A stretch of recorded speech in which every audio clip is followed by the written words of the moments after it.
Good morning to all my dear students of class 8th. Today I am here to explain you all the chapter number 13 of the subject English 2nd. The name of the chapter is Subject Verb Agreement. So before starting this chapter number 12 आप लोग खुद अपने आप solve करेंगे according to the explanation I have send. मैंने जो YouTube video post करी है उसी के अकॉर्डिंग चैप्टर नंबर 12 की एक्सरसाइज आप लोग खुद सॉल्व करेंगे. चैप्टर नंबर 12 से एग्ज़ाम्स में मैं कुछ भी नहीं दूंगी. रीज़न बिहाइंड, क्योंकि मैं खुद सॉल्व नहीं करा रही हूँ. टाइम लिमिट बहुत कम है and direct and indirect chapter को समय चाहिए एक्सप्लेनेशन के लिए. सो मैंने एक्सप्लेनेशन यूट्यूब वीडियो भेज दिया है सिर्फ आपके समझने के लिए. उस चैप्टर से एग्ज़ाम में आपके कुछ भी नहीं आएगा.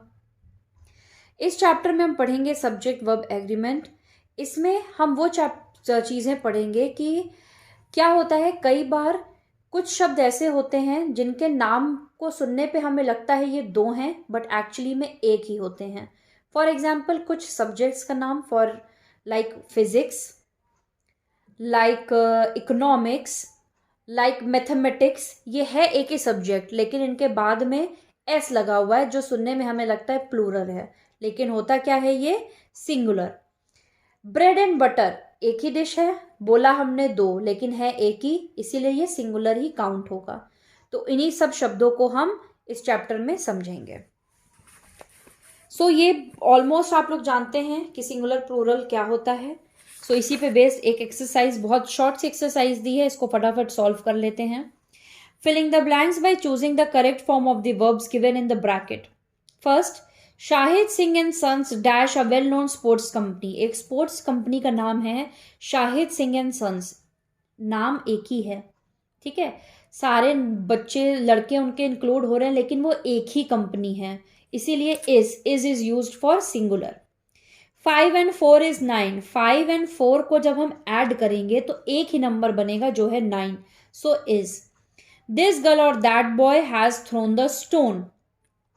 Rice and curry is easy to cook. एक ही डिश है, राइस एंड करी.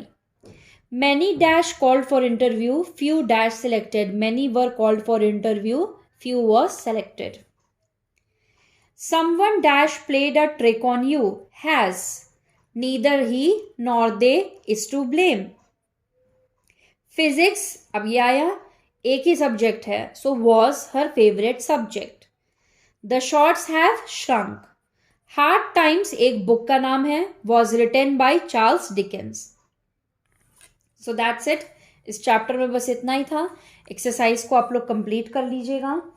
नेक्स्ट चैप्टर है कैपिटल लेटर्स एंड पंक्चुएशंस. ये आप लोग शुरू से पढ़ते आ रहे हैं, आप सबको पता है कैपिटल लेटर्स का इस्तेमाल कहाँ होता है. बेसिकली जब हम सेंटेंस की स्टार्टिंग करते हैं तो पहले वर्ड का फर्स्ट अल्फ़ाबेट हम कैपिटल में लिखते हैं. आई को हमेशा कैपिटल में लिखा जाता है. कंट्रीज के नेम, सिटीज़ के नेम, डेज के नेम, मंथ्स के नेम, ये सब भी हम हमेशा कैपिटल लेटर से ही लिखते हैं.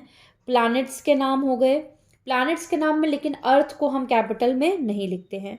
तो ये था कैपिटल लेटर्स. पंक्चुएशन सबको पता है, क्वेश्चन मार्क कहाँ लगता है जब हम कोई प्रश्न पूछते हैं. कॉमा कहाँ लगता है जब हम येस नो में जवाब देते हैं, तो येस या नो के बाद कॉमा लगाते हैं. या बहुत सारी चीज़ों का नाम लेंगे, for example brinjal, papaya, tomato, potato, तो हम कॉमा लगा लगा के इनको लिखते हैं.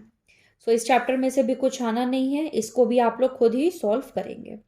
So that's all for the today's class. Finally हमारा आज इंग्लिश 2nd का कोर्स फॉर एनुअल एग्जामिनेशन आज कंप्लीट होता है. सिनोनिम, एंटोनिम्स वगैरह आप लोगों को ऑलरेडी भेजा जा चुका है. Thank you very much.